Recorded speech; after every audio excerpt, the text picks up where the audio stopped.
सदस्यगण, budget के बाद राज्यपाल अभिभाषण में आपको पर्याप्त अवसर दूंगा। मेरा आपसे निवेदन है, नहीं माननीय अखिलेश जी, आपने संसद की मर्यादा को आप बना के रखें। कभी बजट भाषण के अंदर इस तरीके का नहीं हुआ, ये उचित नहीं है, ये उचित नहीं है। अखिलेश जी प्लीज, मैं आपको मौका दूंगा। राज्यपाल अभिभाषण पे प्लीज नो, ये तरीका ठीक नहीं है। No,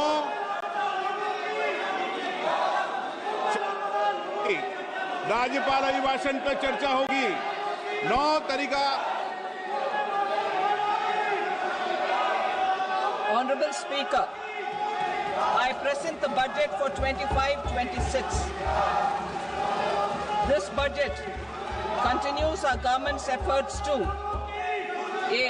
Accelerate growth, B. Secure inclusive development, C. Invigorate private sector investments, D. Uplift household sentiments, and E. Enhance spending power of India's rising middle class. Together, we embark on a journey to unlock our nation's tremendous potential for greater prosperity and global positioning under the leadership of Honorable Prime Minister Shri Narendra Modi. As we complete the first quarter of the 21st century, continuing geopolitical headwinds suggest lower global economic growth over the medium term. However, our aspiration for a Vikasit Bharat inspires us, and the transformative work we have done during our government's first 2 terms guides us to march forward resolutely. Our economy is the fastest growing among all major economies. Our development track record for the past 10 years and structural reforms have drawn global attention. Confidence in India's capability and potential has only grown in this period. We see the next 5 years as a unique opportunity to realize Sabka Vikas, stimulating balanced growth of all regions.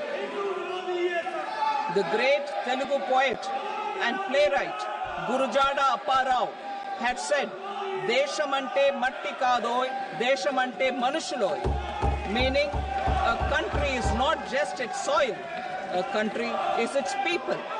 In line with this, for us, Vikasit Bharat encompasses zero poverty, 100% quality good school education, access to high quality, affordable and comprehensive health care, 100% skilled labor with meaningful employment, 70% women in economic activities, and farmers making our country the food basket of the world. In this budget, the proposed development measures span 10 broad areas focusing on Garib, youth, Annadata and Nari, spurring agricultural growth and productivity, building rural prosperity and resilience, taking everyone together on an inclusive growth path, boosting manufacturing and furthering Make in India, supporting MSMEs, enabling employment-led development, investing in people, economy and innovation, securing energy supplies, promoting exports and nurturing innovation. For this journey of development, our 4 powerful engines are agriculture, MSME, investments and exports. The fuel, our reforms, our guiding spirit, inclusivity, and the destination, Vikasit Bharat. This budget aims to initiate transformative reforms across 6 domains. During the first 5 years, these will augment our growth potential and global competitiveness. The domains are taxation, power sector, urban development, mining, financial sector, and regulatory reforms. Agriculture as the first engine. Now I move to specific proposals, beginning with agriculture as the first engine.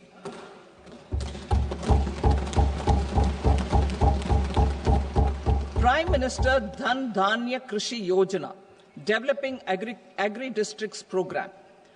Motivated by the success of the Aspirational District Program, our government will undertake a Prime Minister Dhan Dhanya Krishi Yojana in partnership with states.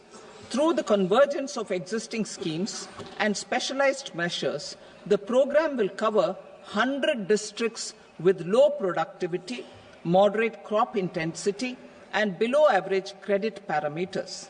It aims to 1. Enhance agricultural productivity, 2. Adopt crop diversification and sustainable agricultural practices, 3. Augment post-harvest storage at the panchayat and block level, 4. Improve irrigation facilities, and 5. Facilitate availability of long-term and short-term credit. This program is likely to help 1.7 crore farmers. Building rural prosperity and resilience. A comprehensive multi-sectoral rural prosperity and resilience program will be launched in partnership with the states. This will address underemployment in agriculture through skilling, investment, technology, and invigorating the rural economy. The goal is to generate ample opportunities in rural areas so that migration is an option but not a necessity. The program will focus on rural women, young farmers, rural youth, marginal and small farmers, and landless families. The details are in Annexure A. Domestic best practices will be incorporated, and appropriate technical and financial assistance will be sought from multilateral development banks. In Phase 1, 100 developing agri-districts will be covered. Atmanirbharta in pulses. Our government is implementing the National Mission for Edible Oilseed for achieving Atmanirbharta in edible oils. Our farmers have the capability to grow enough for our needs and more. 10 years ago, we made concerted efforts and succeeded in achieving near self-sufficiency in pulses. Farmers responded to the need by increasing the cultivated area by 50%, and government arranged for procurement and remunerative prices. Since then, with rising incomes and better affordability, our consumption of pulses has increased significantly. Our government will now launch a 6-year mission for Atmanirbharta in pulses with a special focus on Tuar, Urad, and Masoor. Details are in Annexure B. Central agencies such as NAFED and NCCF will be ready to procure these 3 pulses as much as offered during the next 4 years from farmers who register with these agencies and enter into agreements. Comprehensive program for vegetables and fruits. It is encouraging that our people are increasingly becoming aware of their nutritional needs. It is a sign of a society becoming healthier. With rising income levels, the consumption of vegetables, fruits, and Shri Anna is increasing significantly. A comprehensive program to promote production, efficient supplies, processing, and remunerative prices for farmers will be launched in partnership with the states. Appropriate institutional mechanisms for implementation and participation of farmer producer organizations and cooperatives will be set up. Makhana Board in Bihar. For this, there is a special opportunity for the people of Bihar. A Makhana Board will be established in the state to improve production, processing, value addition, and marketing of makhana. The people engaged in these activities will be organized into FPOs. The board will provide hand-holding and training support to makhana farmers and will also work to ensure they receive the benefits of all relevant government schemes. A national mission on high-yielding seeds will be launched, aimed at 1. Strengthening research ecosystem, 2. Targeted development and propagation of seeds with high yield, pest resistance, and climate resilience, and 3. Commercial availability of more than 100 seed varieties released since July 2024. India ranks second largest globally in fish production and aquaculture. Seafood exports are valued at 60,000 crore rupees. To unlock the untapped potential of the marine sector, our government will bring in an enabling framework for sustainable harnessing of fisheries from Indian exclusive economic zone and high seas, with a special focus on the Andaman and Nicobar and Lakshadweep Islands. For the benefit of lakhs of cotton growing farmers, I am pleased to announce a mission for cotton productivity. This 5-year mission will facilitate significant improvements in productivity and sustainability of cotton farming and promote extra long staple cotton varieties. The best of science and technology support will be provided to farmers. Aligned with our integrated 5F vision for the textile sector, this will help in increasing incomes of the farmers and ensure a steady supply of quality cotton for rejuvenating India's traditional textile sector. Kisan credit cards facilitate short-term loans for 7.7 crore farmers, fishermen, and dairy farmers. The loan limit under modified interest subvention scheme will be enhanced from 3 lakh rupees to 5 lakh rupees for loans taken through the KCC. For Atmanirbharta in urea production, our government had reopened 3 dormant urea plants in the eastern region. To further augment urea supply, a plant with annual capacity of 12.7 lakh metric tons will be set up at Namrup in Assam.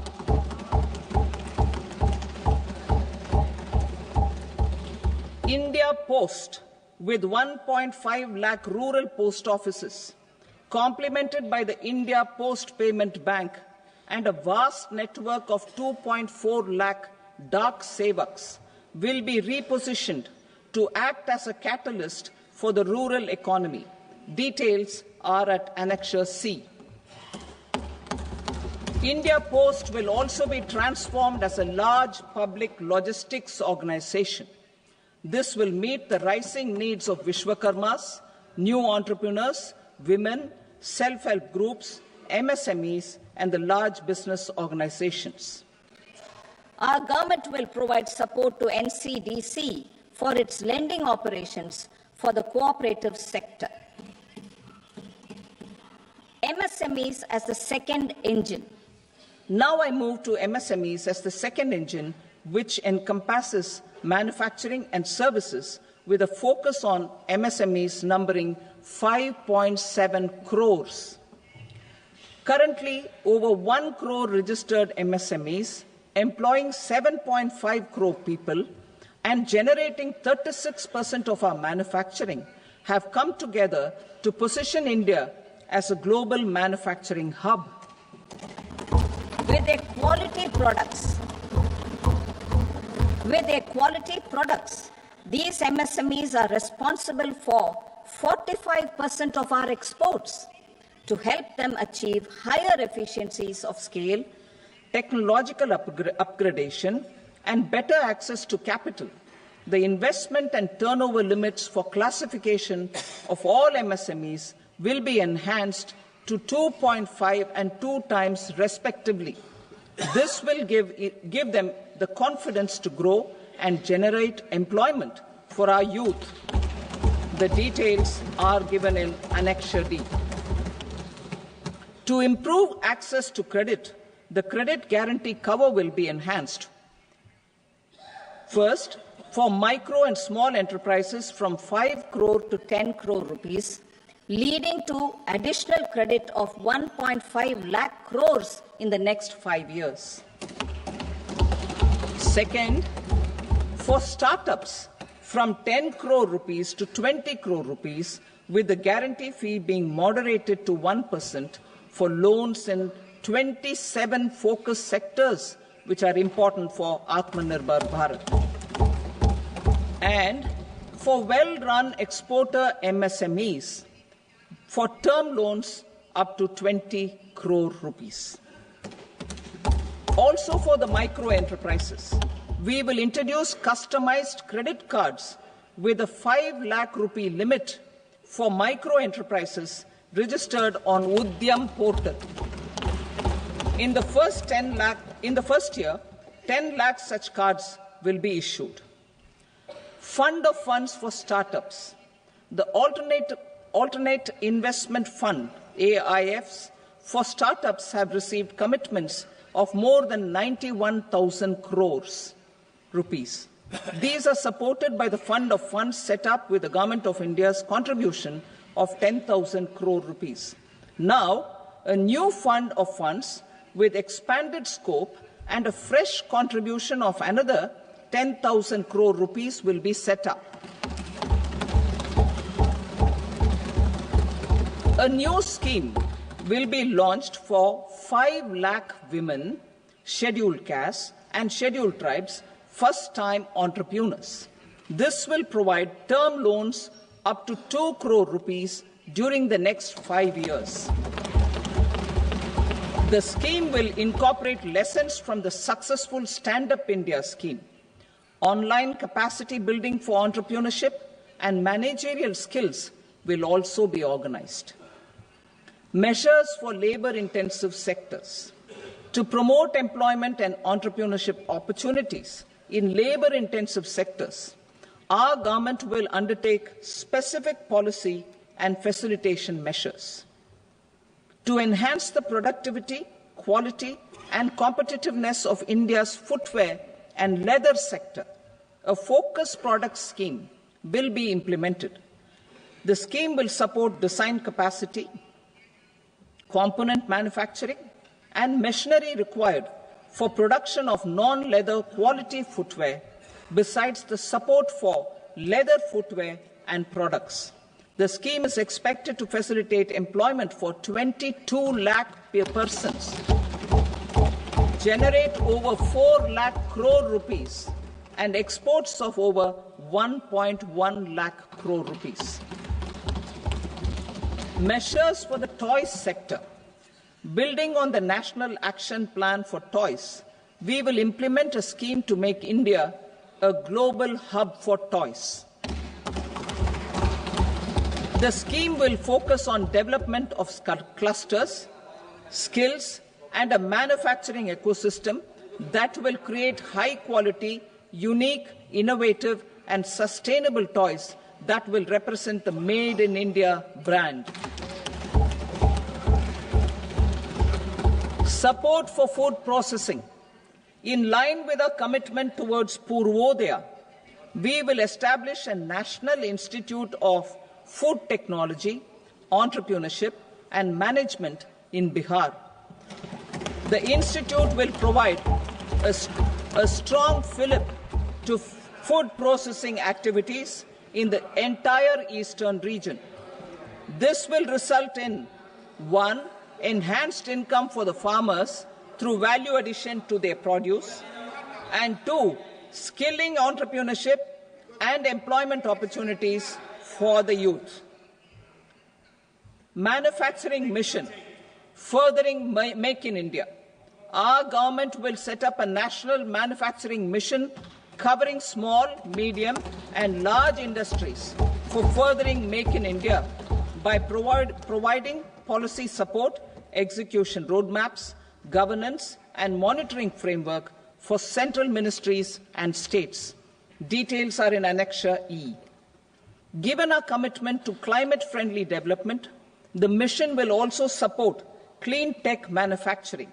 This will aim to improve domestic value addition and build our ecosystem for solar PV cells, EV batteries, motors and controllers, electrolyzers, wind turbines, very high voltage transmission equipment and grid-scale batteries. Investment as the third engine. Now I move to investment as the third engine, which encompasses investing in people, investing in the economy, and investing in innovation. Investing in people. Saksham Anganwadi and Poshan 2.0. Saksham Anganwadi and Poshan 2.0 program provides nutritional support to more than 8 crore children, 1 crore pregnant women and lactating mothers all over the country, and about 20 lakh adolescent girls in aspirational districts and the Northeast region. The cost norms for these nutritional support will be enhanced appropriately. Atal Tinkering Labs. 50,000 Atal Tinkering Labs will be set up in government schools in the next 5 years to cultivate the spirit of curiosity and innovation and foster a scientific temper among young minds. Broadband connectivity to government secondary schools and PHCs. Broadband connectivity will be provided to all government secondary schools and primary health centers in rural areas under the BharatNet project. Bharatiya Bhasha Pustak Scheme. We propose to implement a Bharatiya Bhasha Pustak scheme to provide digital form Indian language books for schools and for higher education. This aims to help students understand their subjects better and in their language. National Centers of Excellence for Skilling. Building on the initiative announced in the July 24 budget, 5 national centers of excellence for skilling will be set up with global expertise and partnerships to equip our youth with the skills required for Make for India, Make for the World manufacturing. The partnership will cover curriculum design, training of trainers, and a skills certification framework and periodic reviews. Expansion of capacity in IITs. Total number of students in 23 IITs has increased 100% from 65,000 to 1.35 lakh in the past 10 years.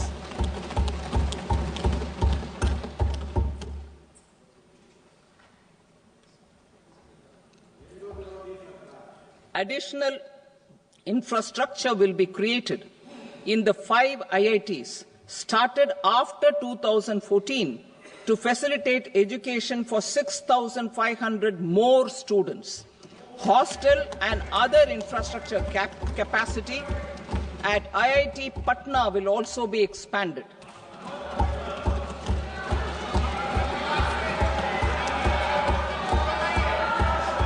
Center of Excellence.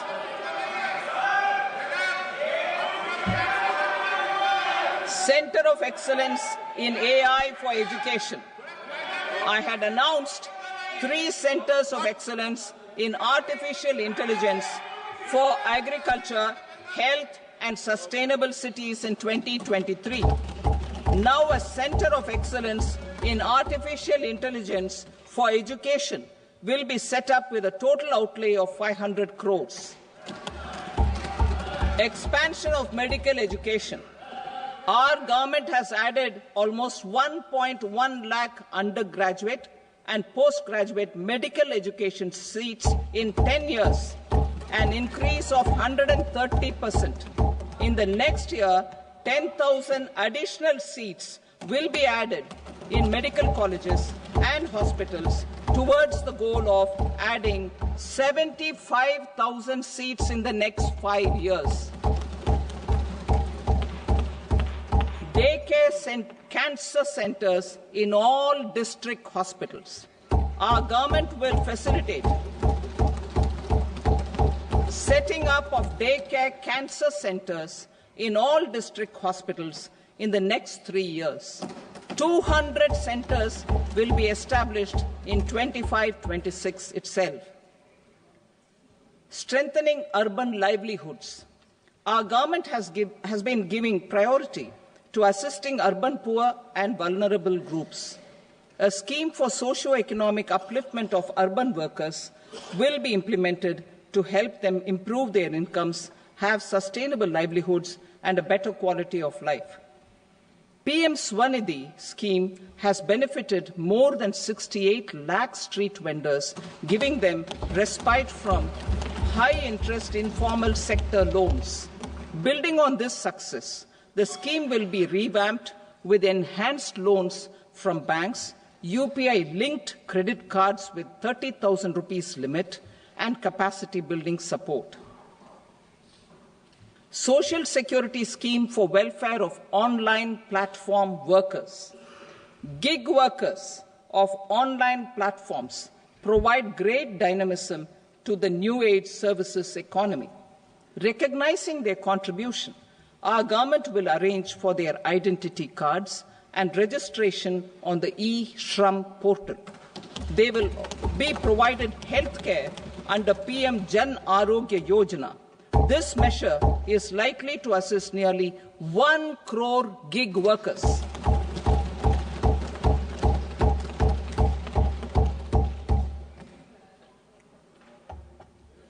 Investing in the economy. Public-private partnership in infrastructure. Each infrastructure-related ministry will come up with a 3-year pipeline of projects that can be implemented in PPP mode.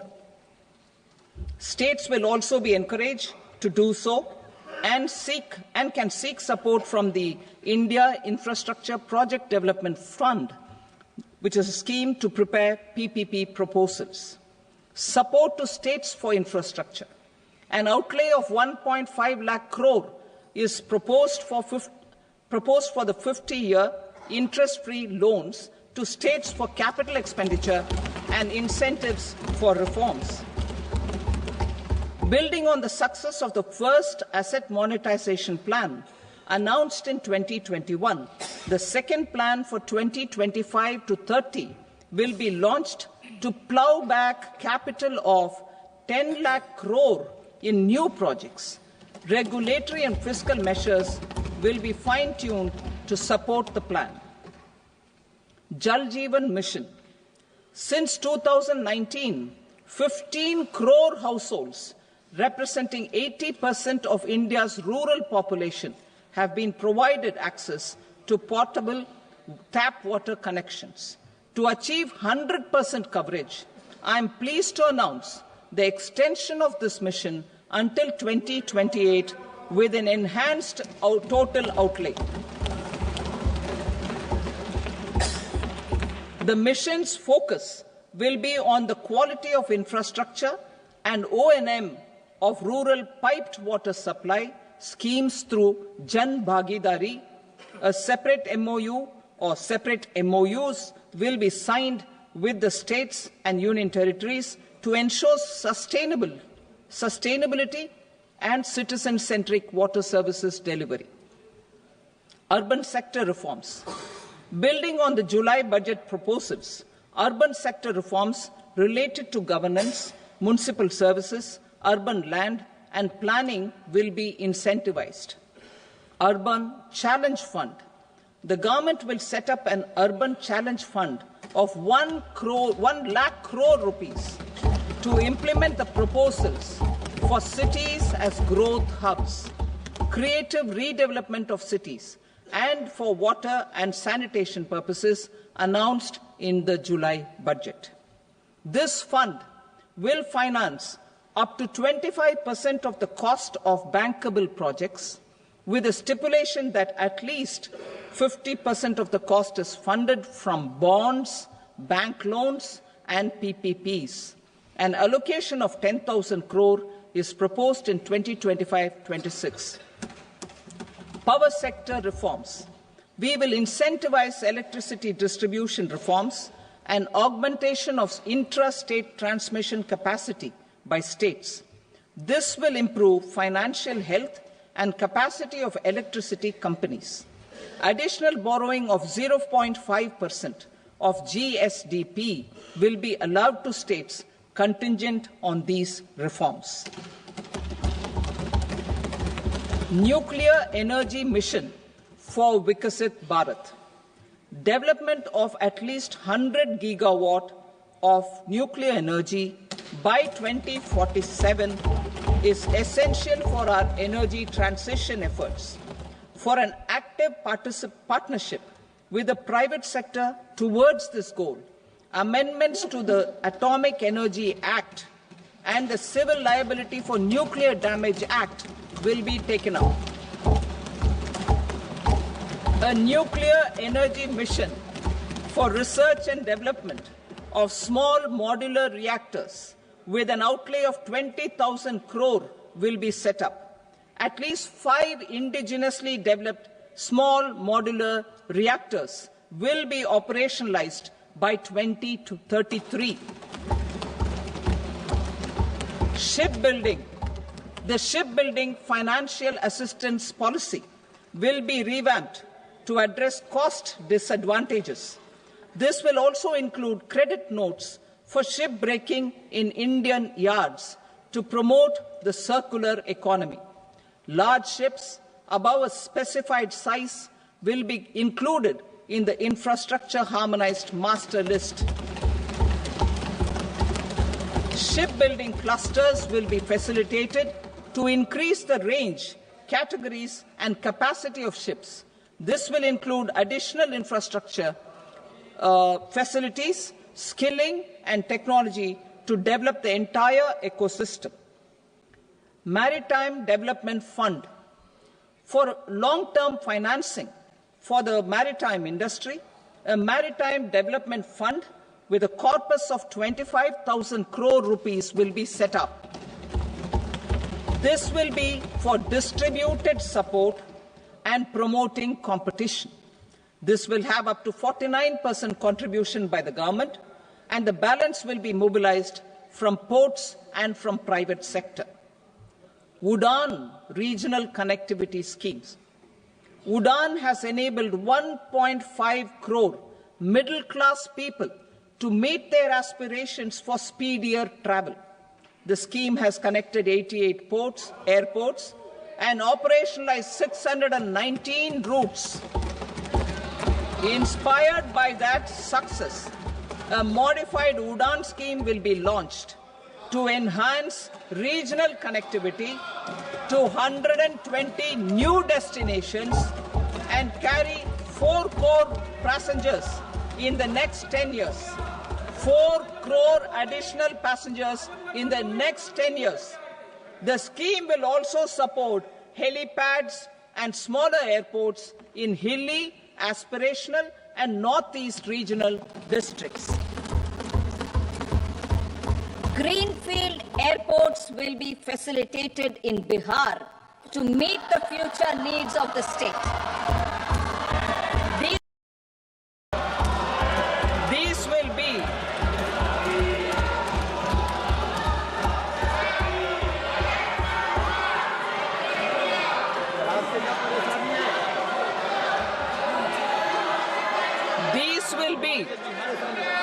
These will be in addition to the expansion of the capacity of Patna Airport and a brownfield airport in Beta.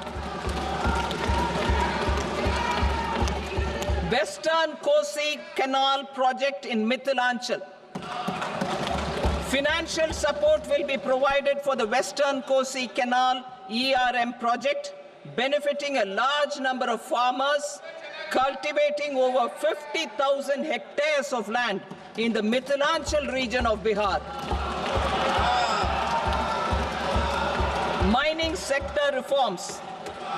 Mining sector reforms, including those for minor minerals, will be encouraged through sharing of best practices and institutions of a state mining index. A policy for recovery of critical minerals from tailings will be brought out. Under the special window for affordable and mid-income housing, SWAMI, 50,000 dwelling units in stressed housing projects have been completed and keys handed over to home buyers. Another 40,000 units will be completed in 2025, further helping middle-class families who are paying EMIs on loans taken for apartments while also paying rent for their current dwellings. Building on this success, Swami Fund 2 will be established as a blended finance facility with contribution from the government, banks and private investors. This fund of 15,000 crore rupees will aim for expeditious completion of another 1 lakh units. PM Gati Shakti data for private sector. For furthering PPPs and assisting the private sector in project planning, access to relevant data and maps from the PM Gati Shakti portal will be provided. Tourism for employment-led growth. Top 50 tourist destination sites in the country will be developed in partnership with states through a challenge mode. Land for building key infrastructure will have to be provided by the states. Hotels in these destinations will be included in the infrastructure harmonized list. The following measures will be taken for facilitating employment-led growth. Organizing intensive skill development programs for our youth, including in institutes of hospitality management. Providing mudra loans for homestays. Improving ease of travel and connectivity to tourist destinations. Providing performance-linked incentives to states for effective destination management, including tourist amenities, cleanliness, and marketing efforts, and introducing streamlined e-visa facilities along with visa fee waivers for certain tourist groups. Continuing with the emphasis on places of spiritual and religious significance in the July budget, there will be a special focus on destinations related to the life and times of Lord Buddha. Medical tourism and heal in India. Medical tourism and heal in India will be promoted in partnership with the private sector, along with capacity building and easier visa norms. Investing in innovation. To implement private sector-driven research, development, and innovation initiatives announced in the July budget, I am now allocating 20,000 crore rupees for this purpose. A deep tech fund of funds will also be explored to catalyze the next generation startups as a part of this initiative.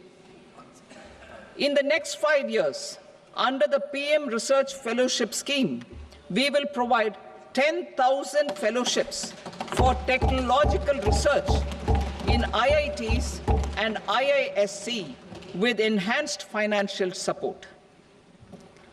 The second gene bank with 10 lakh germplasm lines will be set up for future food and nutritional security. This will provide conservation support to both public and private sectors for genetic resources. We will start a national geospatial mission to develop foundational geospatial infrastructure and data. Using PM Gati Shakti, this mission will facilitate modernization of land records, urban planning, and design of infrastructure projects. A Gyan Bharatam mission for survey, documentation, and conservation of our manuscript heritage with academic institutions, museums, libraries, and private collectors will be undertaken to cover more than 1 crore manuscripts. We will set up a national digital repository of Indian knowledge systems for knowledge sharing. Now I move to exports as the fourth engine. We will set up an export promotion mission. with sectoral and ministerial targets driven jointly by the Ministries of Commerce, MSME, and Finance. It will facilitate easy access to export credit, cross-border factoring support, support to MSMEs to tackle non-tariff measures in overseas markets. A digital public infrastructure, Bharat Trade Net, for international trade will be set up as a unified platform for trade documentation and financing solutions. This will complement the Unified Logistics Interface platform. The BTN will be aligned with international practices. Support will be provided to develop domestic manufacturing capacities for our economy's integration with global supply chains. Sectors will be identified based on objective criteria. Facilitation groups with participation of senior officers and industry representatives will be formed for select products and supply chains. Through this, there are huge opportunities related to Industry 4.0, which needs high skills and talent. Our youth have both. Our government will support the domestic electronic equipment industry to leverage this opportunity for the benefit of our youth. A national framework will be formulated as guidance to states for promoting global capability centers in emerging Tier 2 cities. This will suggest measures for enhancing availability of talent and infrastructure, building bylaw reforms, and mechanisms for collaboration with industry. Our government will facilitate upgradation of infrastructure and warehousing for air cargo, including high-value perishable horticultural produce. Cargo screening and customs protocol will be streamlined and made user-friendly. Reforms as the fuel.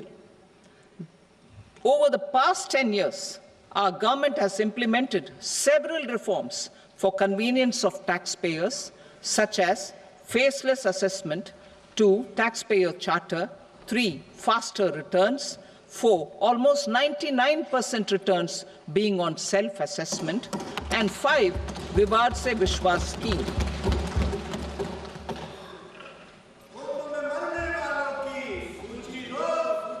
Continuing these efforts, I reaffirm the commitment of the Tax Department to trust first, scrutinize later. I also propose to introduce the new income tax bill next week. I will detail the indirect tax reforms and changes in direct taxes in Part B. Financial sector reforms. The FDI limit for the insurance sector will be raised from 74 to 100%. This enhanced limit will be available for those companies which invest the entire premium in India. The current guardrails and conditionalities associated with foreign investment will be reviewed and simplified. The services of India Post Payment Bank will be deepened and expanded in rural areas. NABFID will set up a partial credit enhancement facility for corporate bonds for infrastructure.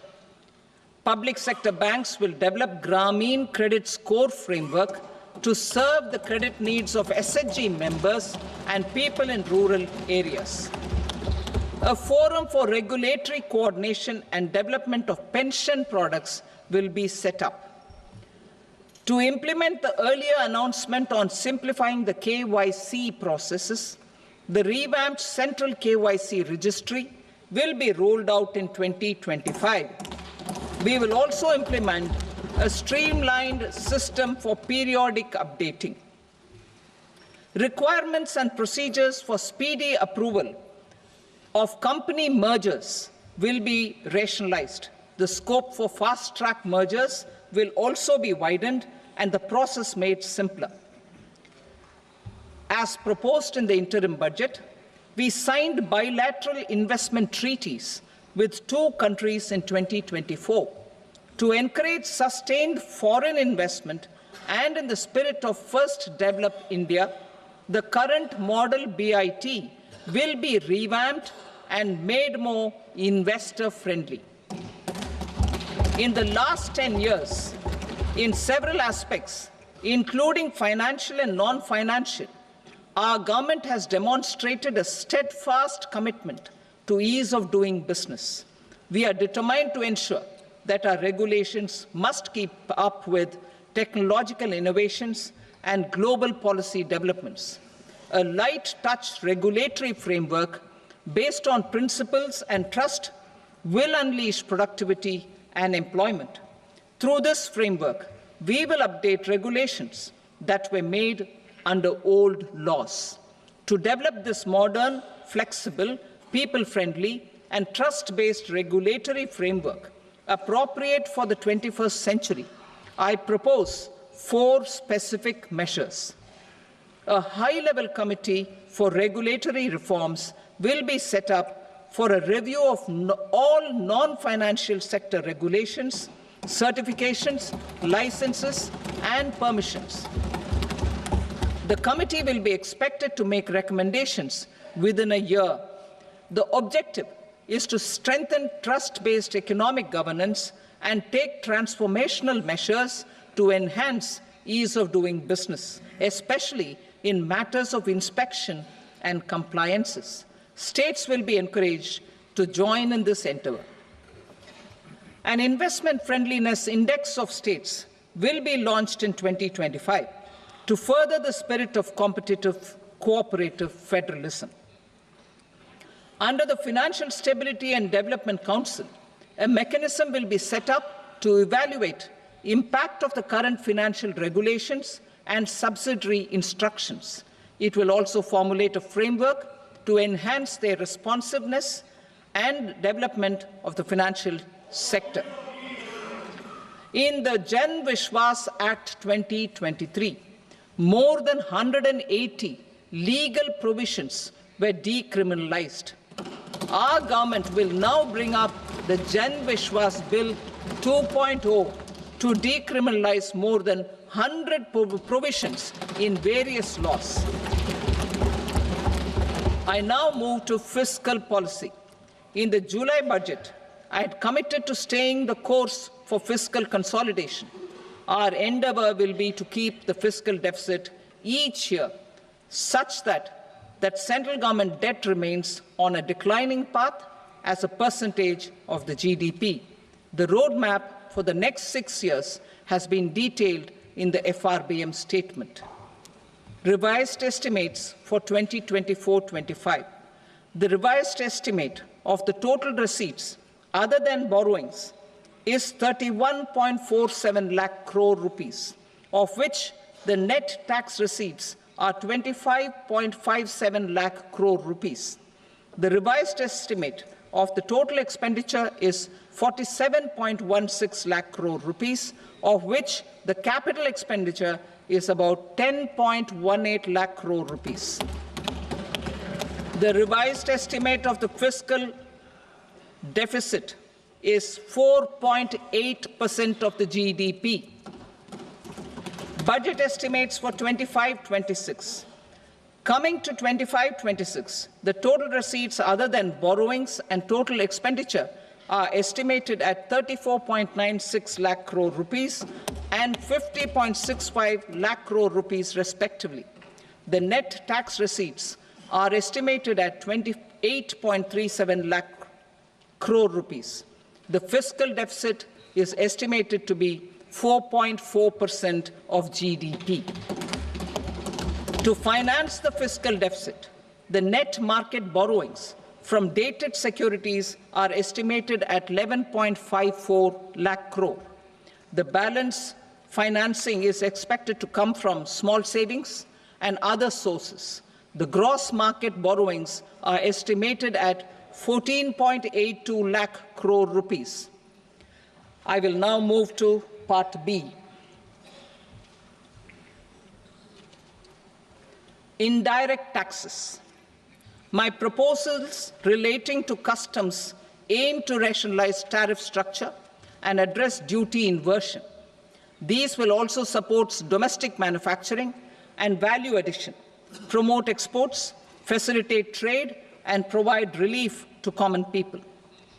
Rationalization of customs tariff structure for industrial goods. As a part of comprehensive review of customs rate structure announced in July 2024 budget, I propose to 1. Remove 7 tariff rates. This is over and above the 7 tariff rates removed in 23-24 budget. After this, there will be only 8 remaining tariff rates, including 0 rate. 2. Apply appropriate cess to broadly maintain effective duty incidence, except on a few items where such incidence will reduce marginally. 3. Levy not more than 1 cess or surcharge. Therefore, I propose to exempt social welfare surcharge on 82 tariff lines that are subject to a cess. I shall now take up sector-specific proposals. To provide relief to patients, particularly those suffering from cancer, rare diseases, and other severe chronic diseases, I propose to add 36 life-saving drugs and medicines to the list of medicines fully exempted from basic custom duty.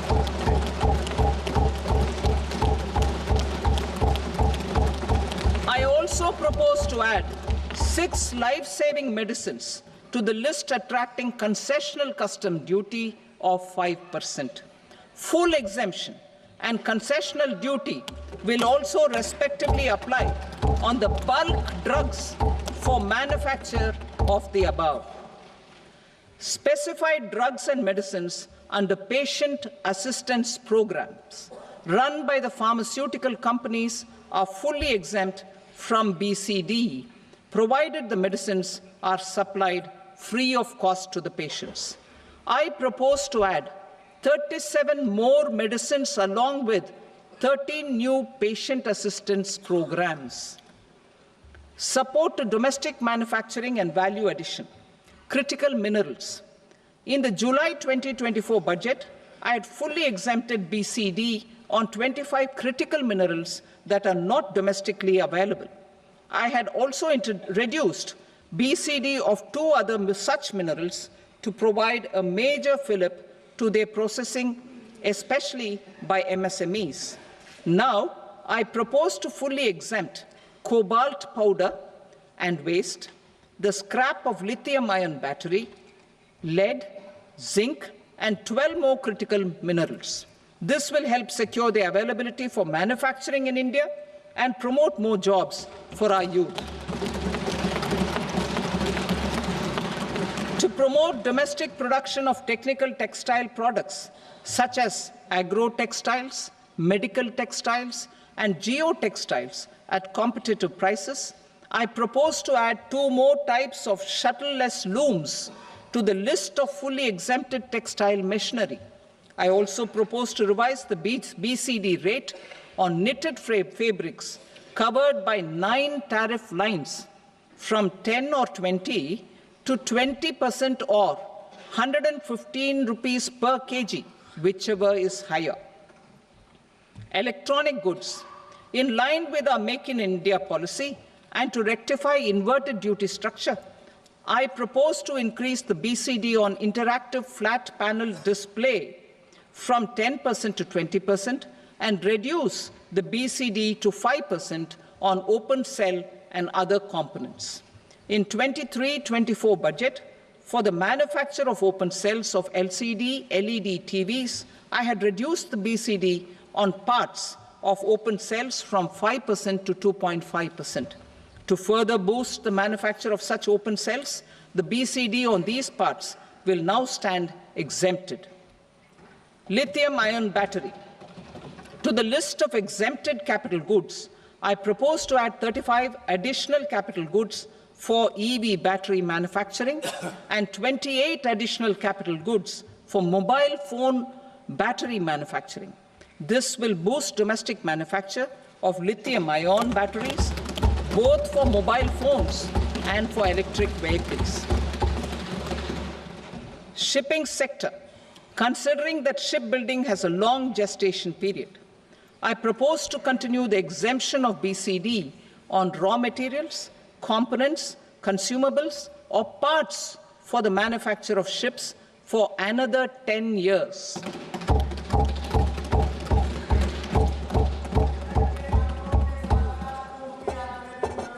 I also propose the same dispensation for shipbreaking to make it more competitive. Telecommunication. To prevent classification disputes, I propose to reduce the BCD from 20% to 10% on carrier-grade Ethernet switches to make it at par with non-carrier-grade Ethernet switches. Export promotion. To facilitate exports of handicrafts, I propose to extend the time period for export from 6 months to 1 year, further extendable by another 3 months if required. I also propose to add 9 items to the list of duty-free inputs. Leather sector. I propose to fully exempt BCD on wet blue leather to facilitate imports for domestic value addition and employment. I also propose to exempt crust leather from 20% export duty to facilitate exports by small tanners. Marine products. To enhance India's competitiveness in the global seafood market, I propose to reduce BCD from 30% to 5% on frozen fish paste, surimi, for manufacture and export of its analog products. I also propose to reduce BCD from 15% to 5% on fish hydrolysates for manufacture of fish and shrimp feed.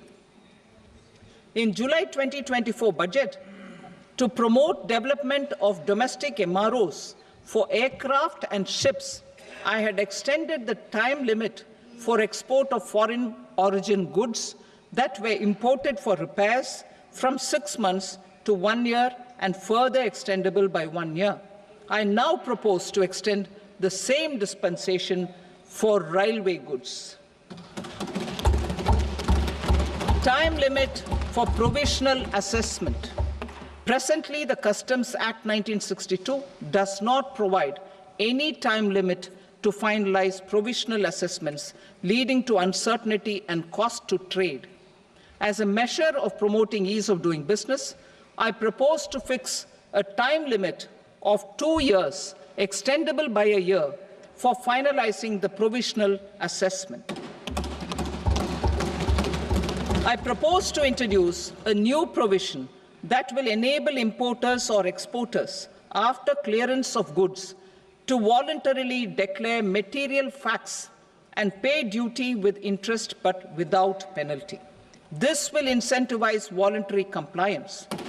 However, this will not apply in cases where department has already initiated audit or investigation proceedings. For industry to better plan their imports, I propose to extend the time limit for the end use of imported inputs in the relevant rules from 6 months to 1 year. This will provide operational flexibility in view of cost and uncertainty of supply. Further, such importers will now have to file only quarterly statements instead of a monthly statement.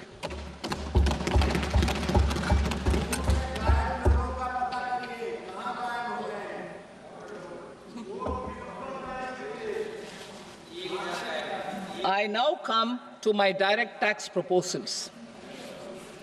In Part A, I have briefly underlined taxation reforms as one of key reforms to realize our vision of Vikasit Bharat.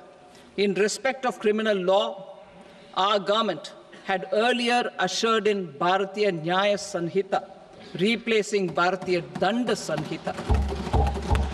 I am happy to inform this august House and the country that for new income tax bill, will carry forward the same spirit of Nyaya in its drafting as well. The new bill will be clear and direct in text, with close to half of the present law in terms of both chapters and words. It will be simple to understand for taxpayers and tax administrators, leading to tax certainty and reduced litigation. Reforms, however, are not a destination. They are means to achieve good governance for our people and economy. Providing good governance primarily involves being responsive. The Tirukural captures this in verse 542, which reads, "Vaanokki vaazhum ulagallam, mannavan kol nokki vaazhum kudi," meaning, just as the living beings live expecting rains, citizens live expecting good governance. Our government is committed to keeping an ear to the ground and a finger on the pulse and responding while balancing our national building efforts.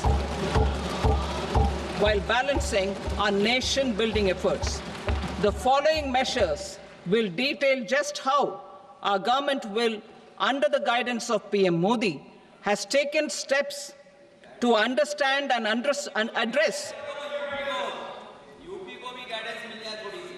I repeat that sentence, sir. The following measures will detail just how our government, under the guidance of PM Modi, has taken steps to understand and address the needs voiced by our citizens. My tax proposals are guided by this spirit.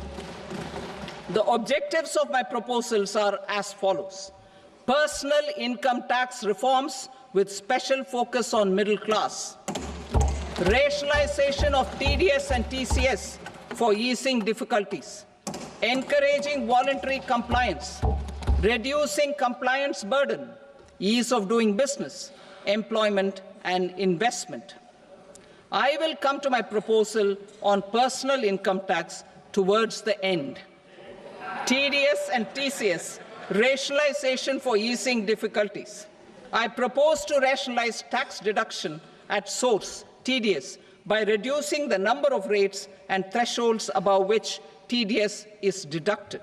Further, threshold amounts for tax deduction will be increased for better clarity and uniformity. The limit for tax deduction on interest for senior citizens is being doubled from the present 50,000 rupees to 1 lakh rupees. Similarly, the annual limit of 2.40 lakh rupees for TDS on rent is being increased to 6 lakh rupees. This will reduce the number of transactions liable to TDS, thus benefiting small taxpayers receiving small payments.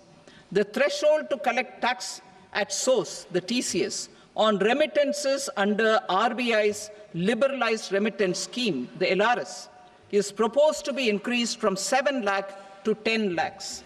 I also propose to remove TCS on remittances for education purposes, where such remittances is out of a loan taken from a specified financial institution. Both TDS and TCS are being applied on any transaction related to sale of goods.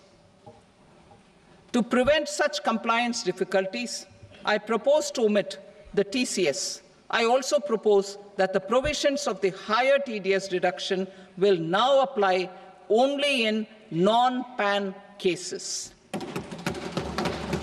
In July 2024, the delay for payment of TDS up to the due date of filing statement was decriminalized. I propose to provide the same relaxation to TCS provisions as well. The government under the leadership of Prime Minister Modi believes in Sabka Saath, Sabka Vikas, Sabka Vishwas and Sabka Prayas. In line with this, we brought in updated return facility in 2022 for voluntary compliance by taxpayers who had omitted to report their correct income. Our trust in taxpayers was proved right. Nearly 90 lakh taxpayers voluntarily updated their incomes by paying additional tax. Taking this trust further, I now propose to extend the time limit to file updated returns for any assessment year from the current limit of 2 years to 4 years. I propose to reduce the compliance burden for small charitable trusts and institutions by increasing their period of registration from 5 years to 10 years. It is also proposed that disproportionate consequences do not arise for minor defaults, such as incomplete applications filed by charitable entities. Presently, taxpayers can claim the annual value of self-occupied properties as nil only on the fulfillment of certain conditions. Considering the difficulties faced by taxpayers, it is proposed to allow the benefit of 2 such self-occupied properties without any condition. To streamline the process of transfer pricing and to provide an alternative to yearly examination, I propose to introduce a scheme for determining arm's length price of international transaction for a block period of 3 years. This will be in line with global best practices. With a view to reduce litigation and provide certainty in international taxation, the scope of safe harbor rules is being expanded. A number of senior and very senior citizens have very old national savings schemes accounts. As interest is no longer payable on such accounts, I propose to exempt withdrawals made from NSS by individuals on or after 29th August 2024. I am also proposing to allow similar treatment to NPS Vatsalya accounts as is available to normal NPS accounts subject to overall limits. In my speech in July 2024, I had promised that all processes, including giving effect to appellate orders, shall be digitalized and made paperless over the next 2 years. So I'm happy to announce that digitalization is being made operational now. In July 2024, we brought in the Vivad Se Vishwas scheme to resolve income tax disputes pending in appeal. The scheme has received a great response, with nearly 33,000 taxpayers having availed of the scheme to settle their disputes. I have a few proposals to promote investment and employment. It is proposed to provide a presumptive taxation regime for non-residents who provide services to a resident company that is establishing or operating an electronics manufacturing facility. I further propose to introduce a safe harbor for tax certainty for non-residents who store components for supply to specified electronics manufacturing units.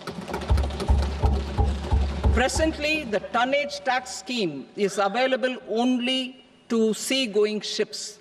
The benefits of existing tonnage tax scheme are proposed to be extended to inland vessels registered under the Indian Vessels Act 2021 to promote inland water transport in the country.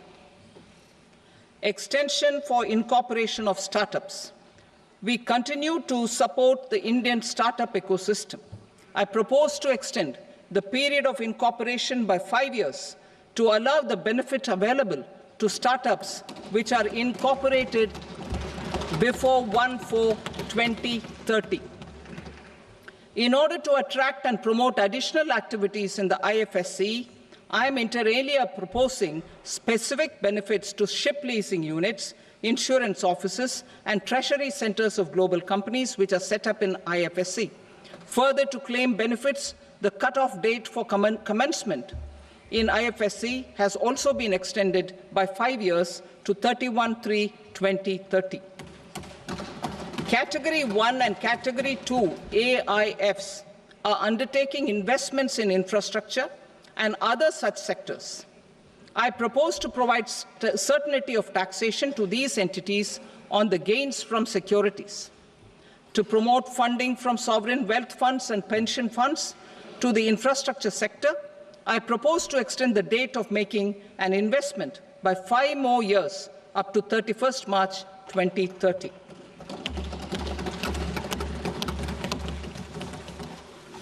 Personal income tax reforms with special focus on middle class. Democracy, demography, and demand are the key support pillars in our journey towards Vikasit Bharat. The middle class provides strength for India's growth. This government, under the leadership of Prime Minister Modi, has always believed in the admirable energy and ability of the middle class in nation building. In recognition of their contribution,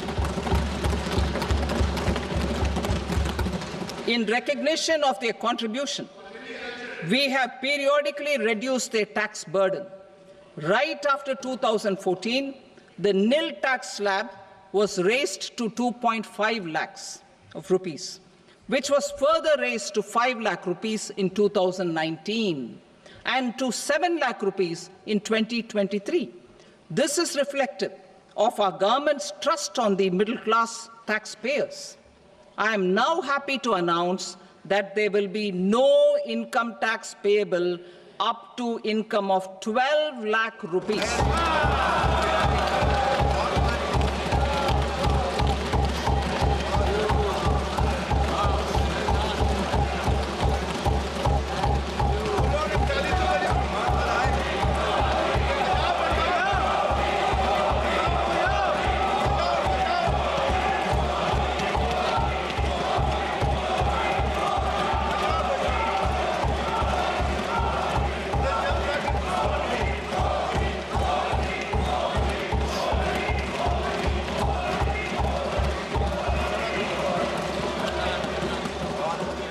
So, average income of 1 lakh per month, other than the special rate income such as capital gains, under the new regime. This limit will be 12.75 lakh for salaried taxpayers due to the standard deduction of 75,000. Slabs and rates are being changed across the board to benefit all taxpayers. The new structure will substantially reduce the taxes of the middle class and leave more money in their hands, boosting household consumption, savings, and investment.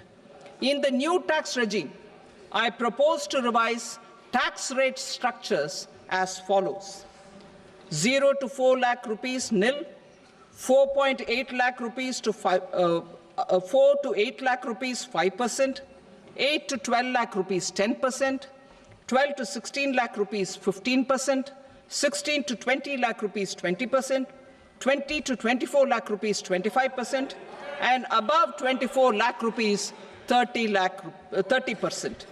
To taxpayers up to 12 lakh of normal income, other than special rate income such as capital gains. I read that again. To taxpayers up to 12 lakh of income, other than special rate income such as capital gains, tax rebate is being provided in addition to the benefit due to slab rate reduction in such a manner that there is no tax payable by them. The total tax benefit of slab rate changes and rebate at different income levels can be illustrated with a few examples. A taxpayer in the new regime with an income of 12 lakh rupees will get a benefit of 80,000 rupees in tax, which is 100% of tax payable as per the existing rates. A person having income of 18 lakh rupees will get a benefit of 70,000 rupees in tax, that is 30% of tax payable as per existing rates. A person with an income of 25 lakh gets a benefit of 1,10,000 rupees, that is 25% of his tax payable as per existing rates. Details of my tax proposals are given in the annexure. As a result of these proposals, Honorable Speaker, sir, revenue of about 1 lakh crore in direct taxes, and 2,600 crores in indirect taxes will be foregone. Mr. Speaker, sir, with this, I commend the